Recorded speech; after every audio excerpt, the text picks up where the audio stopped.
Today, the U.S. men's national soccer team is preparing for a trial like no other. They haven't qualified for the Olympics since 2008, but starting tomorrow, they get a shot at the Olympic qualifier for North America. Joining me now, John Strong. He's going to be doing the play-by-play for these matches on Fox Sports. John, good morning to you. Good morning, Bill. Good to be on with you. Yeah, so, John, we did not qualify for the last World Cup. We know that. So, obviously, this is incredibly important and a very young team here trying to qualify for the Olympics.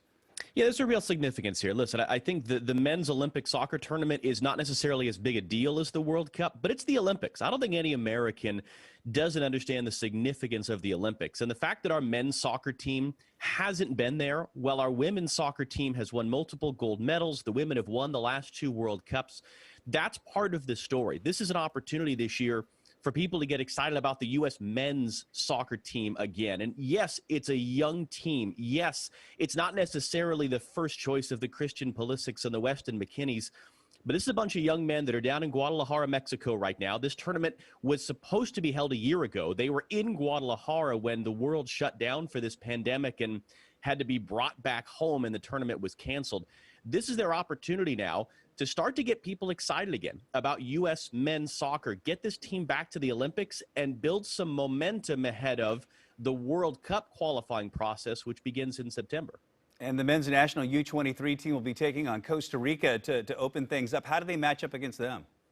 You know, Costa Rica, they've got MLS experience. Luis Diaz, who was a part of that Columbus team that beat the Seattle Sounders in MLS Cup in December, he's on Costa Rica's team. They, like the U.S., have not consistently qualified for the Olympics. They've got a lot of young, hungry players, including some of the top young players in Costa Rica's league.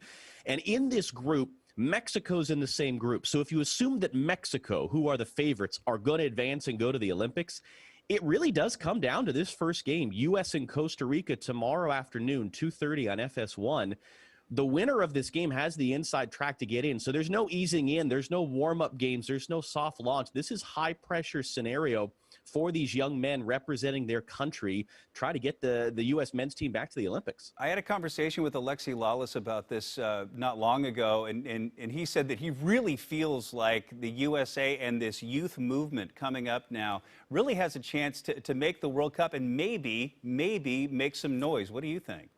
Absolutely. I've been saying to people that will listen to me in the last year or two, I think the U.S. is going to win the World Cup in 2026 when it's in the U.S. And a big article even this morning about Seattle's efforts to be a host city for that World Cup. Now, we got a World Cup next year here on Fox in Qatar, and that qualifying process starts soon, so you can't get too far ahead of yourselves. But the same youth movement that has produced this incredible generation of young guys in Europe right now has produced many of these same players that are on the field. A lot of the same academy systems like at Dallas and at RSL.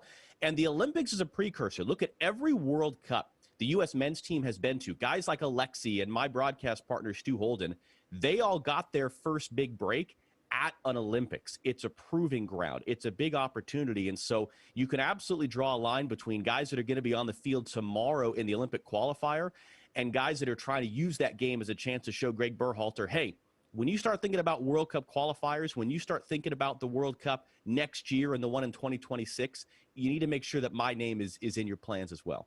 And the Team USA women, by the way, already in the Olympic field. They won that tournament, the qualifier, for the 5th straight time. John Strong, thank you so much. Appreciate your time. Thank you, Bill.